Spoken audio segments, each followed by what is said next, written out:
قال الله عز وجل فاستقم كما أمرت ومن تاب معك ولا تطغوا إنه بما تعملون بصير۔ معزز حاضرین، پردہ نشین خواتین اسلام، اگر بات کری جائے یہاں ہمارے ہندوستان کے حالات کی تو بالکل ابھی ماضی قریب میں جہاں پر 2024 کے انتخابات ہونے تھے، یہاں کے سارے لوگوں نے جتنی ہو سکے اپنی کوشش کی، محنت کی، اللہ سے دعائیں بھی کی، جتنا ہو سکے تمام لوگوں نے ہم اور آپ نے کوششیں کی۔ اب ایسی صورت میں اب رہا مسئلہ نتائج کا، رزلٹ کا، تو ایسی صورت میں ایک چیز ہمیں یہ جاننے کی ضرورت ہے کہ کسی بھی چیز کے جو نتائج ہوتے ہیں وہ نتائج بندوں کے ہاتھ میں نہیں ہوتے، وہ نتائج اللہ سبحانہ و تعالیٰ کے ہاتھ میں ہوتے ہیں۔ یہ ساری چیزوں کا مالک اللہ سبحانہ و تعالیٰ خود ہوتے ہیں، اور اللہ سبحانہ و تعالیٰ جہاں جو چیز اچھی ہوتی ہے، بہتر ہوتی ہے، اللہ سبحانہ و تعالیٰ اہل ایمان کے ساتھ اسی چیز کا فیصلہ فرماتے ہیں۔ تو لہٰذا اس سے درکنار کہ یہاں ہندوستان کے اندر کس کی حکومت بنے گی، کون سی حکومت آئے گی، یہ اتنا بڑا اہم مسئلہ ہمارے لیے نہیں ہے۔ ایک مسئلہ ہے ضرور اہم، لیکن کوئی اتنا اہم بڑا مسئلہ نہیں ہے۔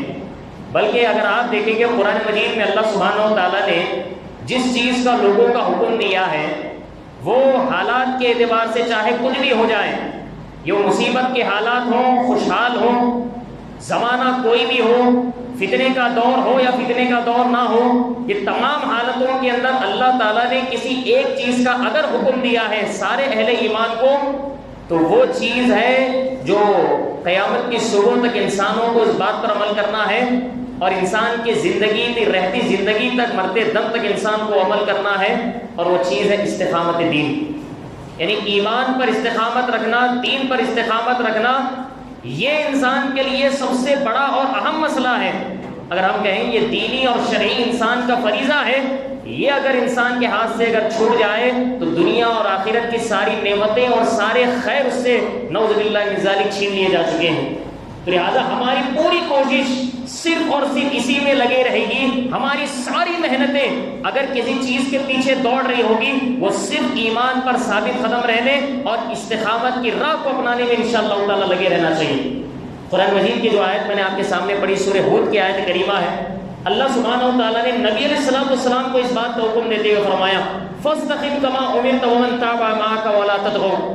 اللہ سبحانہ و تعالیٰ نے کہا کہ اے نبی، جس چیز کا آپ کو حکم دیا جا رہا ہے آپ اس پر جمے رہیے، استقامت اختیار کریے۔ ومن تاب معك، اور وہ اہل ایمان جو آپ کے ساتھ توبہ کر چکے ہیں، وہ پہلے کافر تھے، مشرک تھے، اب وہ مسلمان بن گئے ہیں، وہ سارے لوگوں کو اللہ تعالیٰ حکم دے رہے ہیں کہ تم استقامت کی راہ کو اپنا لو، ولا تطغوا، اور کبھی حد سے تجاوز نہ کرنا، حد سے آگے نہ بڑھ جانا۔ انہ بما تعملون بصیر، جو بھی تم کام کر رہے ہو اللہ سبحانہ و تعالیٰ بغور اس کو دیکھنے والا ہے۔ پھر ایک اور آیت کریمہ میں استقامت کی تعلیم دیتے ہوئے، حکم دیتے ہوئے اللہ سبحانہ و تعالیٰ نے سورہ شورى میں فرمایا فَلِذَلِكَ فَادْعُ وَاسْتَقِمْ كَمَا أُمِرْتَ وَلَا تَتَّبِعْ أَهْوَاءَهُمْ۔ اللہ سبحانہ و تعالیٰ نے فرمایا کہ اے نبی، جس بات کا آپ کو حکم دیا جا رہا ہے آپ اس کی پیروی کریے، استقامت اختیار کریے، اور یہ جو کافر ہیں، مشرک ہیں، ان لوگوں کے نفسانی خواہشات کی ہرگز پیروی مت کریے۔ وہ جو چاہ رہے ہیں آپ وہ نہیں کر سکتے، اللہ جو چاہ رہا ہے آپ کو اس پر گامزن رہنا چاہیے اور استقامت کی راہ کو اختیار کرنی چاہیے۔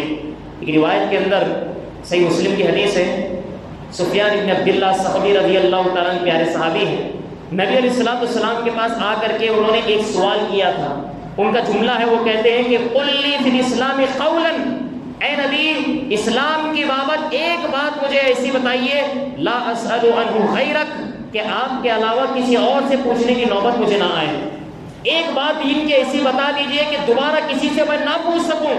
تو پیارے نبی علیہ السلام نے ان کو حکم دیا، کہا کہ قل، یہ زبان سے اور دل سے اپنے عمل سے اس کو ثابت کرو، کہتے ہوئے آپ نے کہا کہ آمنت باللہ ثم استقیم، اپنی زبان سے یہ کہو کہ میں اللہ پر ایمان لایا، اور یہ جملہ کہنے کے بعد زندگی بھر تک اس پر استقامت کی راہ اختیار کرو۔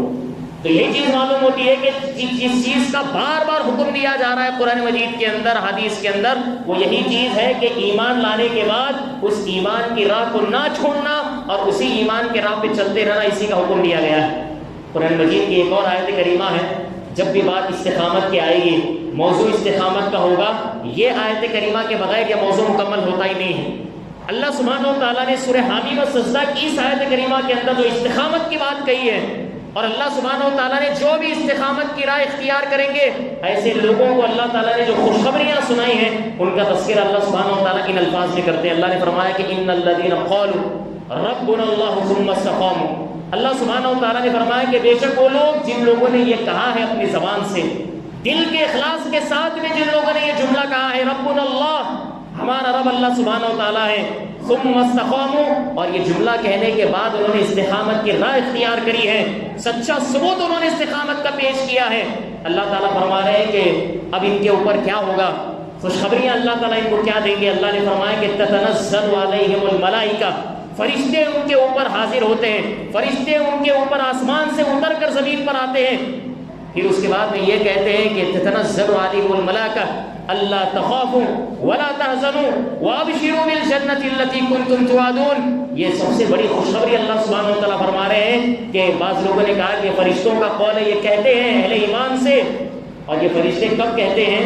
اس کی تفسیر میں تقریباً مفسرین نے یہ بات بتائی ہے کہ 3 مقامات ایسے ہیں جہاں پر یہ خوشخبری فرشتے اللہ کی طرف سے انسانوں کو سناتے ہیں، اہل ایمان کو سناتے ہیں۔ سب سے پہلا جب انسان کی روح قبض ہو رہی ہوتی ہے، موت بالکل قریب ہے انسان کے، جب فرشتہ حاضر کھڑا ہوتا ہے روح قبض کرنے کے لیے، اس وقت فرشتے آتے ہیں اور ایسے موقع پر کہتے ہیں کہ اللہ تخافوا، کہ کسی چیز کا خوف تمہیں آگے رکھنے کی ضرورت نہیں ہے۔ اب اہل علم جو بتاتے ہیں کہ خوف کا جو تعلق ہوتا ہے وہ مستقبل سے ہوتا ہے، یعنی انسان فیوچر کے متعلق ہمیشہ ڈرتے رہتا ہے کہ آگے کیا ہوگا، آگے کیا ہوگا۔ یہ آیت کریمہ بتا کر میں آپ کے سامنے آج پیغام یہ رکھنا چاہ رہا ہوں، میں نے جیسے شروع میں بات بتائی ہے، چاہے حکومت کسی کی بھی ہو، لیکن ایک مومن انسان جو ہے، جو دین پر استقامت کی راہ اختیار کیا ہوا ہوتا ہے، وہ کبھی نتائج سے ڈرتا نہیں ہے، وہ دشمنوں سے خوف نہیں کھاتا، وہ کسی رزلٹ سے تپتپاتا نہیں ہے، اور ایسی صورت میں آگے کیا ہوگا ذرا برابر بھی ایسے انسان کو فکر نہیں ہوتی ہے۔ لہٰذا مستقبل کا خوف اپنے دلوں کے اندر سے نکالنا سب سے پہلے ایمان والوں کی ضروریت، یہ چیز اللہ تو خوف، ڈرو مت، خوف مت کھاؤ۔ اور دوسری چیز یہ بتاتے فرشتے کہ ولا تحزنوا، اور کسی بھی چیز کے اندر غم نہ کرنا۔ اب غم کا بھی تعلق کیسے ہے؟ دیکھیں، غم کا تعلق پاس سے ہوتا ہے، یعنی جو ماضی کی چیز ہوتی ہے اس سے انسان کا غم ہوتا ہے۔ اب جیسے مثال کے طور پر فرشتے یہ کہتے ہیں کہ دنیا کے اندر اگر ہو سکتا ہے تجھ سے کوئی نعمت چھین گئی اور تو ایک وقت تک ہو سکتا ہے رنجیدہ ہو گیا ہوگا، لیکن رنجیدہ کرنے کی ضرورت نہیں ہے، غم کھانے کی ضرورت نہیں ہے۔ جو چیز تجھ سے چھوٹ گئی ہے، اللہ کا وعدہ ہے کہ اللہ تعالیٰ تجھے آگے انشاءاللہ وہ چیز دے کر رہے گا۔ لہٰذا یہ چیز ہے کہ اگر ہم سے کوئی چیز چھوٹ بھی جائے دنیا کے اندر، اللہ سبحانہ و تعالیٰ آخرت کے اندر وہ چیز ضرور بضرور اللہ انشاءاللہ ہم کو عطا فرمائے گا۔ تو یہی چیز ہے کہ لا تخافوا ولا تحزنوا۔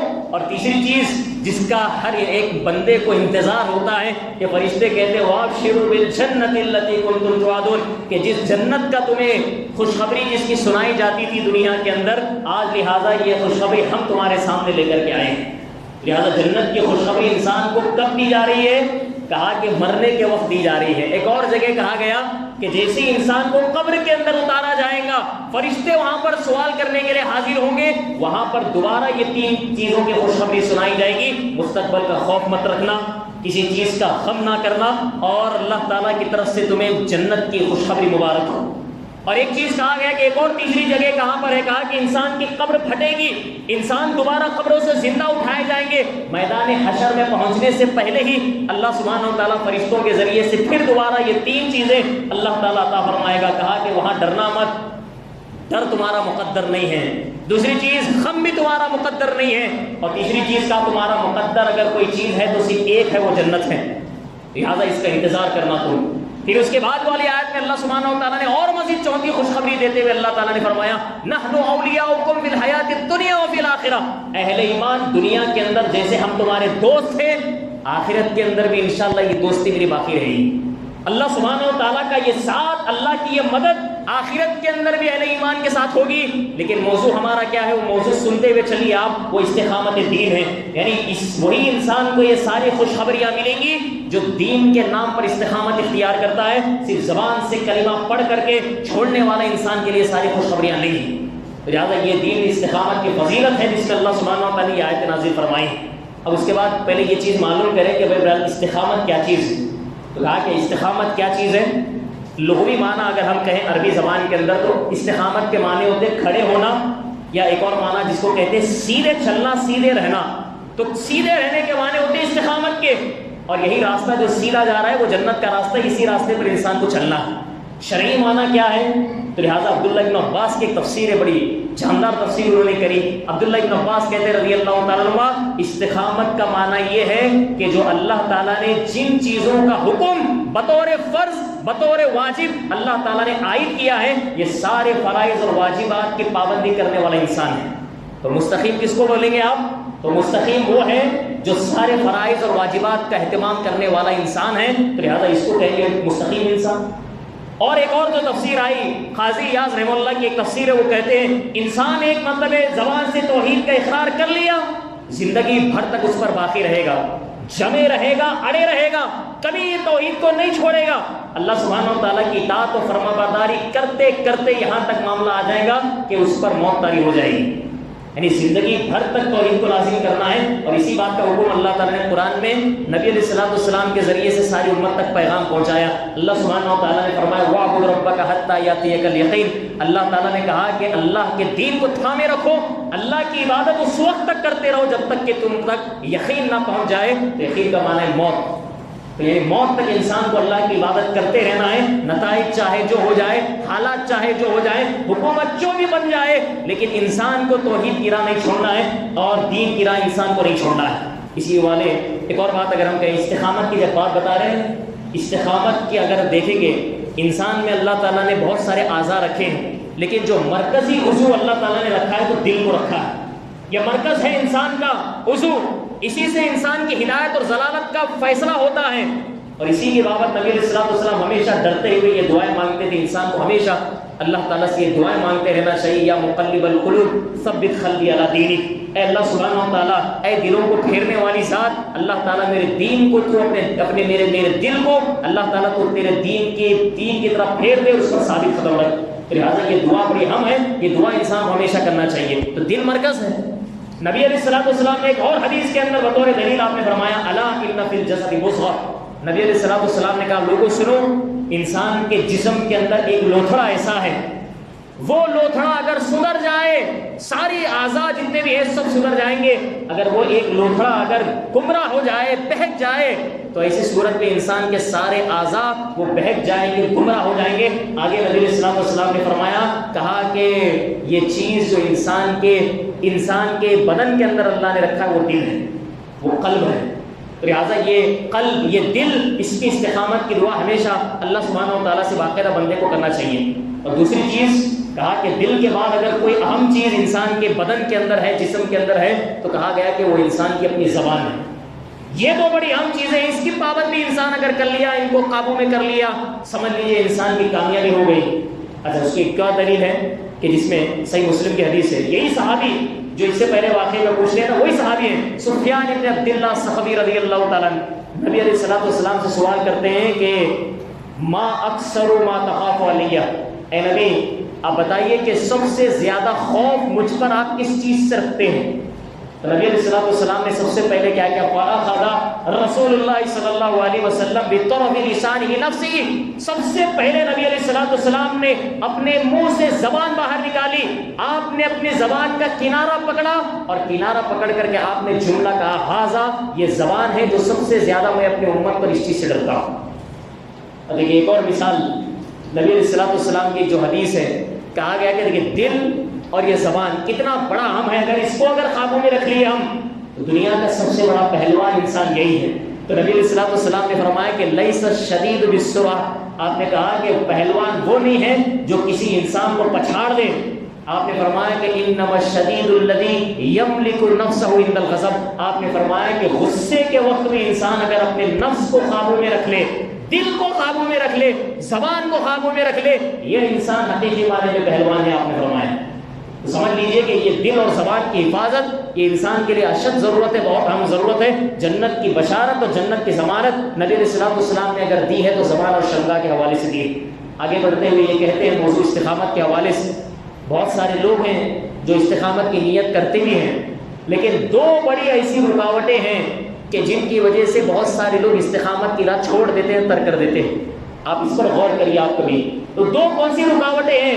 کہا گیا کہ سب سے پہلی رکاوٹ یہی ہے، کہا کہ انسان کے دل کے اندر دنیا کی محبت آ جائے، مال کی محبت آ جائے، منصب کی محبت آ جائے، تو ایسی صورت میں انسان کبھی استقامت کی راہ کبھی اپنا ہی نہیں سکتا۔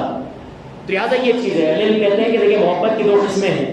ایک محبت بندہ جو اللہ سبحانہ و تعالیٰ سے کرتا ہے، اور اگر ایک بندہ سچی محبت اگر اللہ تعالیٰ سے کرتا ہے تو یہی محبت رہے گی انشاءاللہ جو اللہ تعالیٰ کے احکامات پہ چلنے کی دعوت اس کو دے گی اور چلنے پر مجبور کر دے گی۔ اور انشاءاللہ اگر یہ محبت چلتی رہے گی اللہ تعالیٰ کی رحمت ملے گی، اس کا فضل ملے گا، اور رحمت و فضل کے سبب انشاءاللہ انسان اس محبت کے خاطر جنت چلا جائے گا۔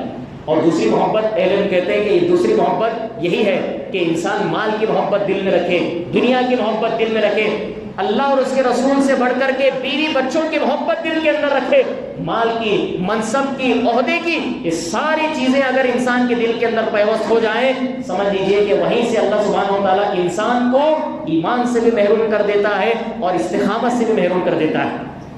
ایک حدیث سن لیتے ہیں کہ جس میں نبی علیہ الصلوۃ والسلام نے جو بات فرمائی، کہا آپ نے ما ذئبان جائعان ارسلا فی غنم، آپ نے فرمایا کہ دو اگر بھوکے بھیڑیے بھی ہیں، سامنے اگر ریوڑ ہے بکریوں کا، اور یہ دو بھوکے بھیڑیوں کو اگر چھوڑ دیا جائے اس بکری کے ریوڑ کے اندر، یہ دو بھوکے بھیڑیے جتنا نقصان ان کو پہنچائیں گے اس سے بھی زیادہ نقصان انسان کو اس کے یہ دو چیزیں پہنچاتی ہیں۔ آپ نے آگے فرمایا بِأَفْسَدَ لَهَا مِنْ حِرْصِ الْمَرْءِ عَلَى الْمَالِ وَالشَّرَفِ لِدِينِهِ، آپ نے فرمایا کہ انسان کے اپنے دل کے اندر مال کی محبت رکھنا اور انسان کا اپنے دل کے اندر جاہ، منصب، عہدے کا اس کی محبت رکھنا۔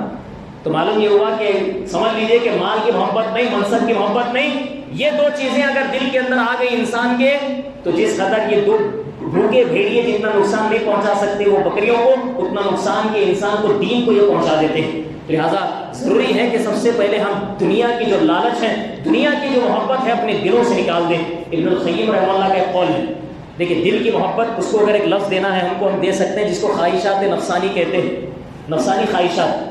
نفسانی خواہشات کے حوالے سے ابن القیم رحمہ اللہ کا ایک جملہ ہے، وہ فرماتے ہیں، وہ کہتے ہیں کہ نفسانی خواہشات اگر انسان کے دل میں رچ بس جائے اور وہ اس کا پجاری بن جائے، جیسا کہ ایک اور جگہ ابن القیم کہتے ہیں کہ دیکھیے توحید اور نفسانی خواہشات یہ دو چیزیں آپس میں ضد ہیں ایک دوسرے کی، توحید اور نفسانی خواہشات دونوں اپنی ضد میں ہیں۔ اور وہ ابن القیم کہتے ہیں کہ یہ نفسانی خواہشات ایک طریقے کا بت ہے، اسٹیچو ہے، جو انسان کے دل کے اندر بیٹھ گیا تو بیٹھ گیا۔ اب انسان توحید کو چھوڑ کر کے کس کو اپنائے گا؟ کہا کہ اپنے بت کی پرستش کرے گا۔ وہ بت کون ہے؟ وہ کہا گیا کہ نفسانی خواہشات، اس کی پیروی کرنے لگ جائے گا، نعوذ باللہ من ذالک، وہ اس کا مخلوق بن جائے گا۔ حالانکہ اللہ سبحانہ و تعالیٰ نے نبی صلی اللہ علیہ وسلم کو جو بھیجا، ابن القیم کا قول، وہ کہتے ہیں کہ اللہ تعالیٰ نے نبی علیہ السلام کو جو بھیجا ہے وہ دنیا میں جتنے بھی بت ہیں سارے بتوں کا خاتمہ کے لیے بھیجا تھا۔ اللہ سبحانہ و تعالیٰ نے نبی کو اس لیے بھیجا، ظاہری طور پر جتنے بھی بت ہیں ساروں کو گرانے کا حکم اللہ تعالیٰ نے دیا، اور اس سے بھی بڑھ کر انسان کے دل کے اندر جو نفسانی خواہشات بت ہیں، نبی علیہ السلام کسی بت کو مٹانے کے لیے دنیا کے اندر آئے تھے۔ تو آپ اندازہ لگائیے کہ انسان اگر اس کے اندر ناکام ہو گیا، اس کا ایمان چلا گیا، استقامت کی راہ چلی گئی۔ آگے چل کر ابن القیم یہ جملہ لکھتے ہیں کہ نفسانی خواہشات کی پیروی کرتے کرتے اللہ تعالیٰ انسان کے دل سے ایمان چھین لیتا ہے، حالانکہ انسان کو ذرا برابر بھی اس بات کا شعور نہیں ہوتا۔ انسان کو نہیں معلوم ہوتا کہ وہ کب کافر بن گیا، کب مشرک ہو گیا، کب اسلام کے دائرے سے باہر نکل گیا، انسان کو نہیں پتہ چلتا۔ تو یہ نفسانی خواہشات کی پیروی کرنے کا نتیجہ ہے، نعوذ باللہ من ذالک۔ تو لہٰذا یہ سمجھ لیجیے کہ توحید کی راہ اختیار کریں گے تو انشاءاللہ کبھی انسان نفسانی خواہشات کے پیچھے نہیں بھاگے گا۔ آگے ایک دوسری رکاوٹ کیا ہے؟ کہ دوسری رکاوٹ جو ہم استقامت دین نہیں دکھا سکتے، وہ کہا گیا ہے، لکھتے ہیں، کہا کہ غیر اللہ کا خوف ہے، غیر اللہ کا خوف ہے۔ یعنی اللہ کے علاوہ جتنے بھی لوگ ہیں اگر ان کا خوف ہمارے دل کے اندر آ گیا، ہم کبھی توحید پہ جم نہیں رہ سکتے، ہم کبھی بھی دین کی راہ پر استقامت اختیار نہیں کر سکتے۔ صحابہ کی سیرت آپ پڑھیے، اس سے پہلے انبیاء کی سیرت آپ پڑھیے، تو لہٰذا انبیاء علیہ السلام کو جتنی شدید تکلیفیں دی گئی تھی، کبھی بھی ان کے دل کے اندر غیر اللہ کا خوف نہیں آیا تھا۔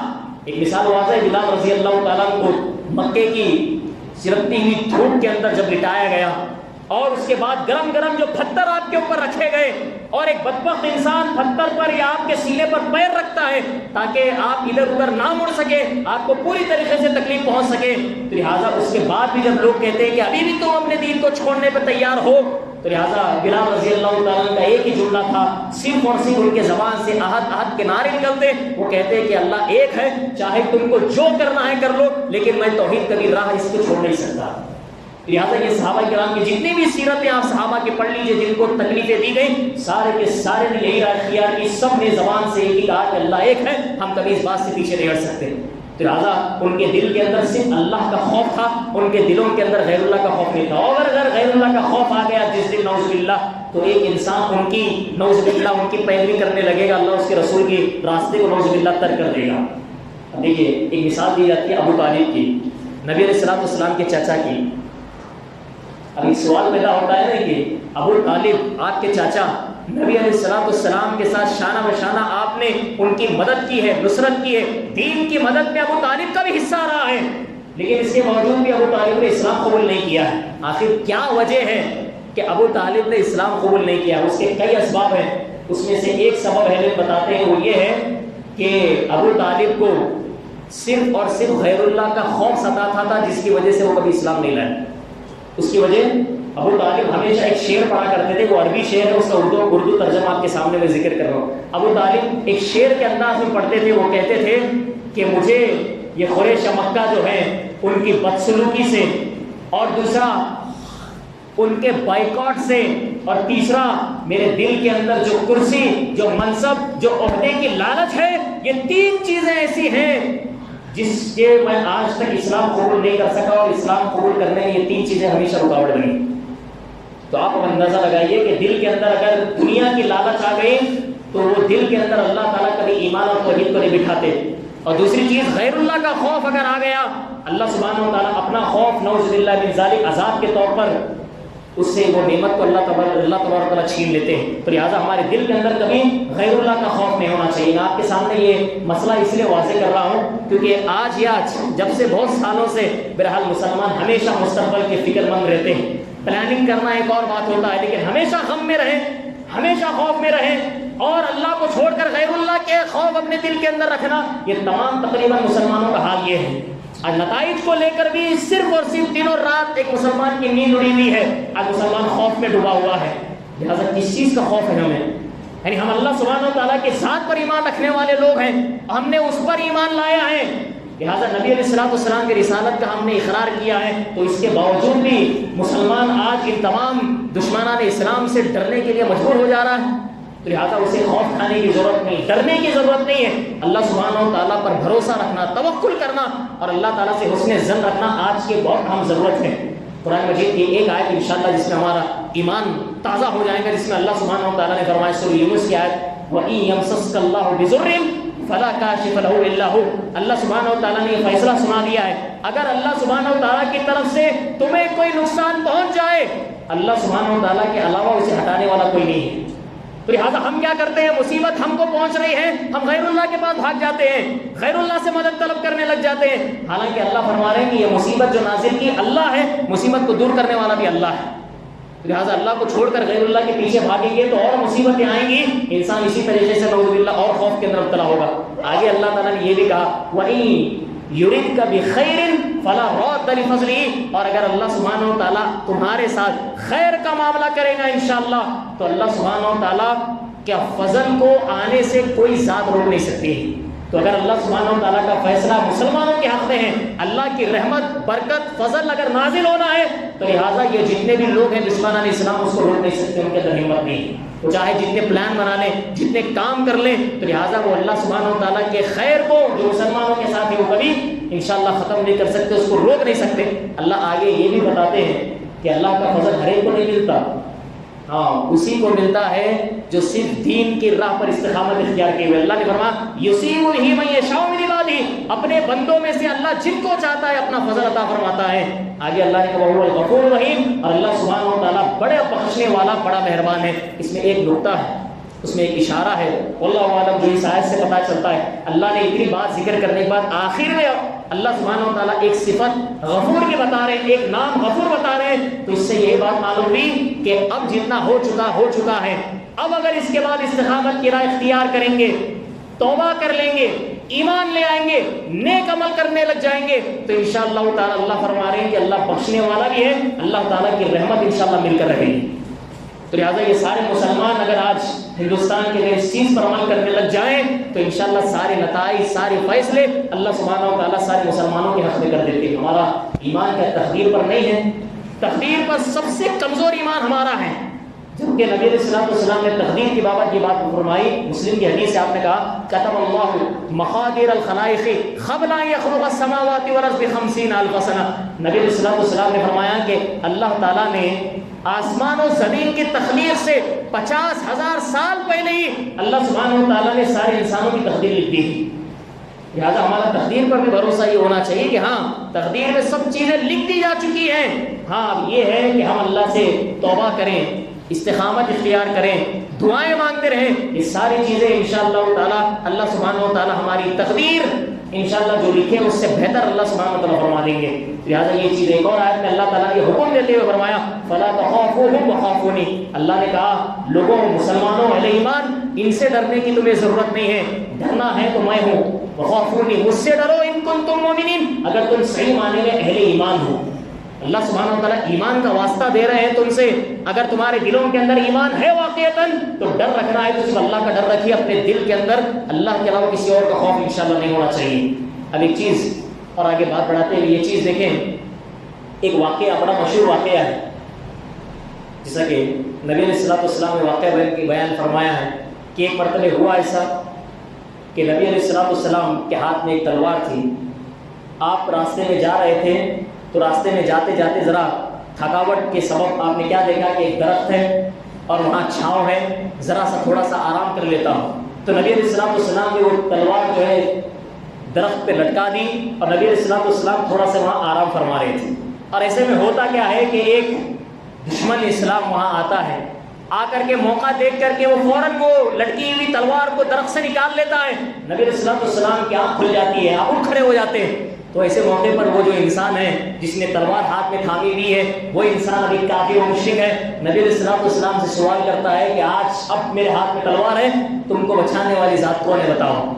نبی علیہ السلام نے کہ یہی بتانا ہے اصل مقصود کہ آپ کے دل کے اندر اللہ سبحانہ و تعالیٰ کا خوف تھا، صرف کسی اور کا خوف نہیں. وہ بندے کے ہاتھ میں تلوار بھی ہے لیکن آپ خوف نہیں کھائے، پورے اطمینان کے ساتھ، سکون کے ساتھ آپ نے یہ جواب دیا سامنے والے انسان کو. کہا کہ اللہ، مجھے بچانے والی ذات کون ہے؟ کہا کہ اللہ ہے. یہ جملہ سننا تھا. جس انسان کے ہاتھ میں تلوار تھی، لفظ اللہ سن کر کے اس کے ہاتھ سے وہ تلوار گر گئی خوف کے مارے. اب نبی علیہ السلام نے فوراً وہ تلوار اٹھائی. تلوار اٹھا کر کے وہی سوال سامنے والے سے کہا ذرا بتا اب تجھے مرنے سے اور اس تلوار سے کٹنے سے کون بچا سکتا ہے؟ لہٰذا سامنے والا کہنے لگا اب تو صرف آپ ہی بچا سکتے ہیں، مجھے معاف کر دیجئے. نبی علیہ السلام نے کیا جواب دیا؟ کہا کہ نہیں، میں بچانے والا نہیں ہوں تجھے، وہ رب جو مجھے بچانے والا ہے وہی رب تجھ کو بھی بچانے والا ہے. تو یہاں یہ بات بتا دی گئی، کہا کہ بچانے والی ذات، نصرت نازل کرنے والی ذات، مدد اگر کسی کی ہو سکتی ہے وہ انسانوں کے لیے، وہ رب کی ہو سکتی ہے، وہ اللہ سبحانہ و تعالیٰ کی ہو سکتی ہے. تو لہٰذا آج نصرت، مدد اگر ہم مانگ سکتے ہیں کسی سے، وہ غیر اللہ سے نہیں، وہ اللہ سبحانہ و تعالیٰ سے. انشاءاللہ آخر میں چند باتیں، استقامت ہم کیسے اختیار کر سکتے ہیں، انشاءاللہ 2-3 باتیں آپ کے سامنے. کہا کہ سب سے پہلی چیز جو آج کے حالات ہوں، کوئی بھی حالات ہوں، بغیر صبر کے استقامت کبھی انسان حاصل نہیں کر سکتا. صبر انسان کے اندر ہونا چاہیے. اب دیکھیے نبی علیہ السلام کی ایک حدیث مشہور ہے، اس میں آپ نے فرمایا وما اوتی احد عطاء خیرا واوسع من الصبر. نبی علیہ السلام نے کہا کہ انسان کو اللہ تعالیٰ نے سب سے وسیع چیز، سب سے کشادہ چیز، سب سے خیر والی چیز اگر اللہ نے کسی بندے کو عطا فرمائی وہ صبر ہے. تو اللہ سبحانہ و تعالیٰ کسی کو صبر عطا فرمائے، سمجھ لیجئے کہ اس کو بہت وسیع چیز، کشادہ چیز اور بڑی خیر والی چیز انسان کے ہاتھ نصیب ہوئی ہے. لہٰذا یہ صبر ہے. اور باقاعدہ طور پر انسان کو صبر مانگنا چاہیے اللہ سبحانہ و تعالیٰ سے. آگے انشاءاللہ وہ بات ذکر کر رہا ہوں. ایک چیز پہلی چیز صبر ہے. دوسری چیز اللہ سبحانہ و تعالیٰ کا ذکر کرنا, اللہ سبحانہ و تعالیٰ کو یاد کرنا. حالات چاہے جو ہو جائیں, مصیبتیں ہو سکتی ہیں, عروج پر پہنچ جائیں, لیکن وہاں انسان اگر اللہ کو یاد کرے گا, اللہ تعالیٰ کی پناہ طلب کرے گا, اللہ سبحانہ و تعالیٰ سارے اسباب بھی اگر بند ہیں تو اللہ سبحانہ و تعالیٰ وہ راستہ کھول دے گا, وہ سبب کھول دے گا. اس کی دلیل سورہ یوسف کی آیت میں اللہ سبحانہ و تعالیٰ نے واقعہ جو نقل کیا یوسف علیہ السلام کا, اللہ سبحانہ و تعالیٰ نے فرمایا کہ وراودته التي هو في بيتها عن نفسه وغلقت الابواب وقالت هيت لك. اللہ سبحانہ و تعالیٰ نے کہا کہ جو گھر کے اندر جو عزیز مصر کی بیوی تھی, یوسف علیہ السلام کو اپنے نفس کی طرف بلانا اور پھسلانا شروع کر دی. سارے دروازے گھر کے اس نے بند کر دیے.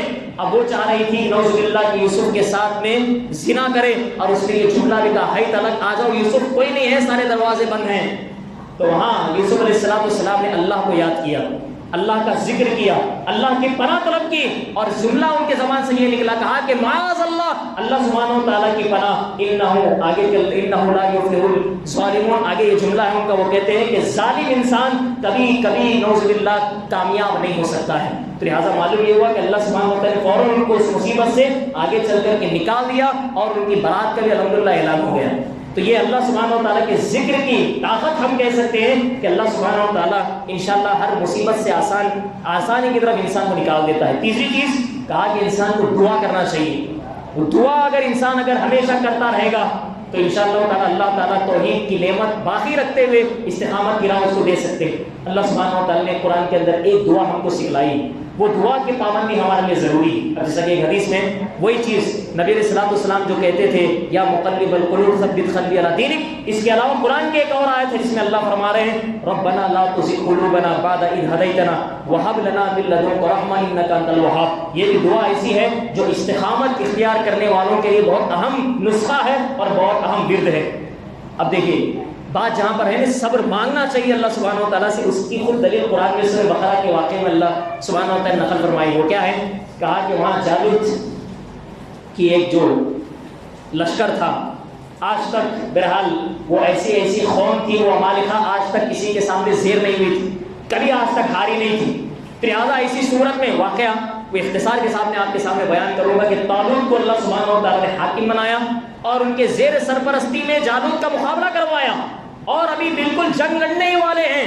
تو ایسی صورت میں یہ جو اہل ایمان تھے وہ سارے کے سارے اللہ سبحانہ و تعالیٰ سے دعا مانگنے لگے, صبر مانگنے لگے. تو لہٰذا ان کا یہی جملہ تھا, وہ کہہ رہے تھے کہ اللہ سبحانہ و تعالیٰ ہمیں صبر عطا فرما, افرغ علینا صبرا, اللہ سبحانہ و تعالیٰ صبر کو ہم پر انڈیل دے.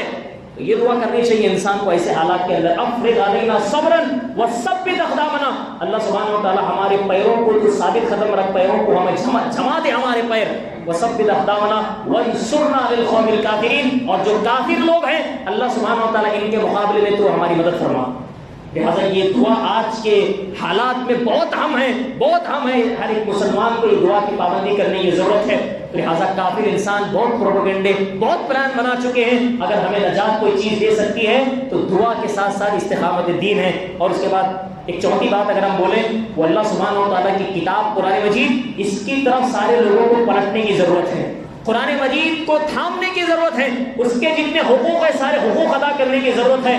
اور اللہ سبحانہ و تعالیٰ نے خود وعدہ ذکر کیا ہے, جو انشاءاللہ اہل ایمان ہیں اللہ تعالیٰ انہیں استقامت کی راہ نصیب فرمائے گا. قرآن کی ایک آیت جس میں دلیل اللہ تعالیٰ نے ذکر فرمائی, سورہ نحل کی آیت, اللہ نے کہا قل نزلہ روح القدس من ربک بالحق. نبی علیہ الصلوۃ والسلام سے حکم دیا, اللہ تعالیٰ فرما رہے کہ کہہ دیجئے اے نبی آپ کہ یہ جو قرآن مجید ہے آپ کے رب کی طرف سے حق کے ساتھ روح القدس یعنی جبرائیل علیہ الصلوۃ والسلام لے کر کے نازل ہوئے ہیں, سارے لوگوں کو آپ کے پیغام پہنچا دیں, بتا دیں. پھر اس کے بعد اللہ تعالیٰ نے ذکر کیا لِيُثَبِّتَ الَّذِينَ آمَنُوا, یہ قرآن جو نازل ہوا ہے اس کے مقاصد میں سے ایک مقصد کیا ہے, جو اہل ایمان ہیں ان کو اللہ سبحانہ و تعالیٰ ثابت قدم اس قرآن کے ذریعے سے رکھ سکے. ہمارا دل, ہماری زبان, ہمارے اعضاء, ہمارے خیالات, یہ سب چیزیں اگر ہم استقامت میں چلانا چاہ رہے ہیں اس کا واحد نسخہ کہا گیا قرآن مجید. قرآن مجید کو تھام لیں گے انشاءاللہ تعالیٰ تو ایسی صورت میں ہم استقامت کی راہ اختیار کر سکتے ہیں. وَهُدًى وَبُشْرَىٰ لِلْمُسْلِمِينَ, یہ قرآن ہدایت کی کتاب ہے. اور آگے آپ نے فرمایا کہا کہ یہ لوگوں کے لیے خوشخبری کی کتاب ہے. اور اس کے بعد آخری ایک بات کہہ کر میں اپنا خطبہ ختم کروں. ایک چیز اہل ایمان پکے اگر ہیں وہ ہمیشہ اللہ سبحانہ و تعالیٰ کے وعدے پر اس کا ایمان ہوتا ہے. وعدے پر اگر ہمارا بھی ایمان ہو گیا انشاءاللہ تعالیٰ ہم کسی چیز سے خوف نہیں کھائیں گے, کسی چیز سے ڈریں گے نہیں. اب اللہ کے نبی علیہ السلام ہمیشہ صحابہ کرام کو جن لوگوں کو تکلیفیں دی گئی ہمیشہ اللہ کا ایک وعدہ ان کو سنایا کرتے تھے, بشارت دیتے تھے. معلوم ہے آپ کو کہ عمار ابن یاسر رضی اللہ تعالیٰ عنہ یعنی عمار والد یاسر, ان کی اگر ہم کہیں گے والدہ سمیہ, ان کو جتنی تکلیفیں دی گئی انہوں نے برداشت کری ہیں.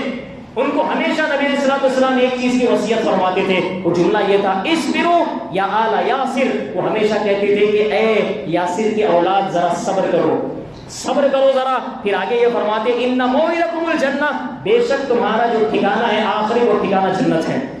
تو لہٰذا یہ جو جنت کا وعدہ اللہ تعالیٰ نے کیا ہے قرآن و حدیث کے ذریعے سے, تو لہٰذا ہم مومنوں کو اللہ کے اس وعدے پر ایمان لانا ضروری ہے, اس پر جمے رہنا ہمارے لیے ضروری ہے. تو لہٰذا آج کے اس خطبے میں پیغام ایک ہی یہ دینا تھا, کہا کہ آج کے حالات میں سب سے بڑا اہم فریضہ اگر کوئی مومنوں کا بنتا ہے انشاءاللہ وہ ایمان پر استقامت, توحید پر استقامت, دین پر استقامت ہے انشاءاللہ. اللہ تعالیٰ سے باقاعدہ دعائیں مانگتے ہوئے دعا اللہ سے اللہ سبحانہ و تعالیٰ ہم سب کو جو باتیں ہم نے آج کے اس خطبے جمعہ میں استقامت کے موضوع کی باتیں سنی, جو عمل کی باتیں ہیں اللہ سبحانہ و تعالیٰ وہ سارے عمل اہل ایمان کو سب کو اللہ تعالیٰ اخلاص کے ساتھ کرنے کی توفیق نصیب فرمائے. آمین. وأقول قولي هذا واستغفر الله لي ولكم ولسائر المسلمين إنه هو الغفور الرحيم.